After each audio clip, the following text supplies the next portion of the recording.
Christophe Castaner, bonsoir. Vous êtes porte-parole d'Emmanuel Macron, vous êtes député des Alpes de Haute-Provence. On va revenir sur le calendrier, sur ce qui va se passer maintenant. Tout d'abord, un mot sur la journée d'hier. Vous étiez aux côtés d'Emmanuel Macron.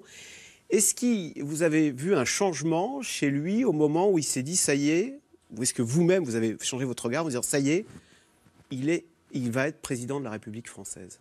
Je suis président de la République française. Très tôt dans la journée, les indications que nous avions laissaient penser que oui, il était au-dessus de 60% et qu'il serait président. Je crois qu'il y a un moment, à 20h, où vous savez que vous passez un contrat avec les Français.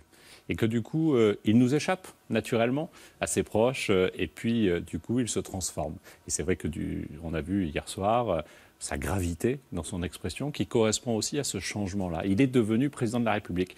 Il était Emmanuel Macron, il est aujourd'hui le président de la République française. Alors, le calendrier maintenant, pour qu'on comprenne bien tout ce qui va se passer, ce qui va nous arriver. La semaine prochaine, il est officiellement nommé président. Il y a la passation de pouvoir dimanche prochain. Dimanche, oui, en effet. Dans la foulée, ensuite, il nomme un Premier ministre. Exact. Premier ministre qui sera de transition ou qui pourrait être maintenu après les législatives ? Qui a vocation à durer, tout comme nous souhaitons avoir une majorité en marche pour accompagner le projet politique d'Emmanuel Macron. Et donc, ce Premier ministre a vocation à durer. Alors, on parle de Jean-Yves Le Drian. D'ailleurs, vous-même, vous n'y verriez pas d'inconvénient, je crois. Hein. Je disais que Jean-Yves Le Drian était un homme de qualité, mais beaucoup ont des qualités, beaucoup sont susceptibles d'être nommés par Emmanuel Macron. Je ne peux pas vous dire à l'heure qu'il est qui il sera. D'accord. Emmanuel Macron a pris sa décision, hein, mais il n'y a que lui qui la connaît apparemment. Jean-Yves Le Drian, qui était ministre du gouvernement de Bernard Cazeneuve, qui l'est d'ailleurs en ce moment. Ce matin, on a vu beaucoup Emmanuel Macron avec François Hollande. Est-ce que ça ne va pas faire quand même Hollande-ibis, tout ça? Ce que je veux dire par là, c'est est-ce qu'avec Jean-Yves Le Drian, vous n'aurez pas du mal à attirer les électeurs de droite, à les convaincre de ne pas voter pour les Républicains, ce qu'ils ont toujours fait aux législatives, mais de voter Emmanuel Macron en marche, Jean-Yves Le Drian voilà, le fils spirituel de François Hollande. Il y a 5 ans, il y avait la même image avec Nicolas Sarkozy et François Hollande. Il n'y avait pas la même ambiance, on va dire, voilà. Parce que les deux hommes ne se sont pas combattus. Et vous savez que malgré des points communs qu'on peut avoir, quand vous sortez d'un combat politique, ça crée forcément des tensions. Donc il y a 5 ans, on était dans un schéma différent. Je crois que Jean-Yves Le Drian, mais ne parlons pas trop de Jean-Yves Le Drian, parce que je ne suis pas en train de commenter qui sera Premier ministre, je n'en sais rien.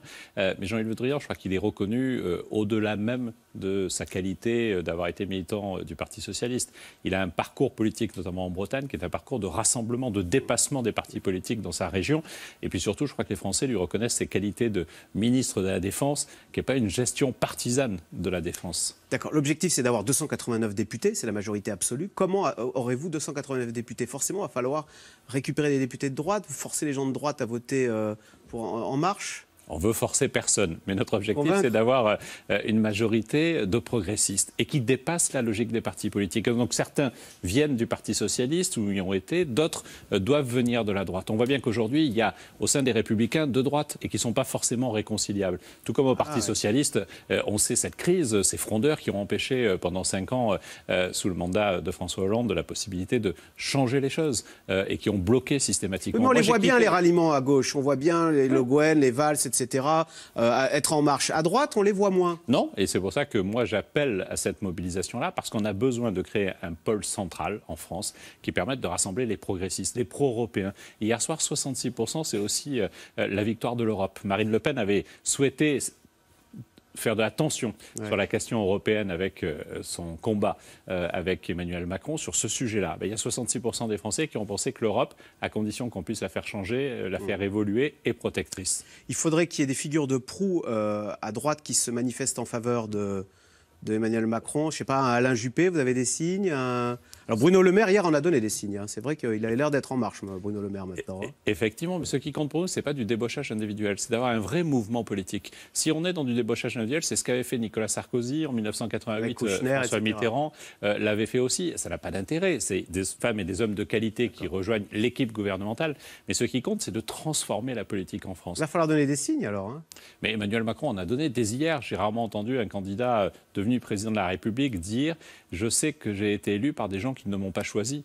La prétention un peu naturelle en politique était loin du discours d'Emmanuel Macron, qui était très modeste hier quand il dit cela. Il reconnaît que ceux qui l'ont élu n'ont pas forcément choisi sa ligne politique. Et donc il les entend, mais il est là pour appliquer le contrat qu'il a passé avec les Français. Alors, imaginons maintenant que Emmanuel Macron ait sa majorité à l'Assemblée nationale en juin. Première des réformes, c'est la réforme du marché du droit du travail. C'est pas très sexy, ça. D'autant que les Français n'en veulent pas, un assouplissement du droit du travail.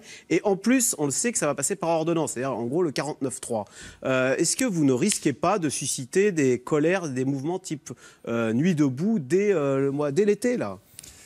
Juste un détail, les ordonnances, ce ne sont pas le 49.3, parce qu'il y a un vote législatif par le Parlement, puis un vote par le Parlement. Mais je crois que les Français veulent que les choses bougent. Est-ce qu'on peut se satisfaire de la situation du chômage en France aujourd'hui ?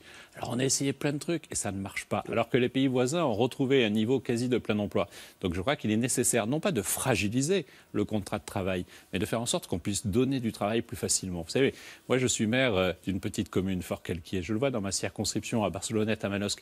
Cet artisan qui ne veut pas embaucher la parce qu'il se dit c'est trop compliqué. C'est du vécu, ça, de tous les jours. Quand moi j'ai un pôle cosmétique sur mon territoire, quand ils doivent négocier les conditions de travail, ça relève de l'accord de branche, c'est l'industrie pétrochimique. Est-ce que c'est totalement logique pour la petite entreprise de 30 personnes qui est à Villeneuve et qui a besoin de s'organiser par rapport à des commandes ponctuelles ?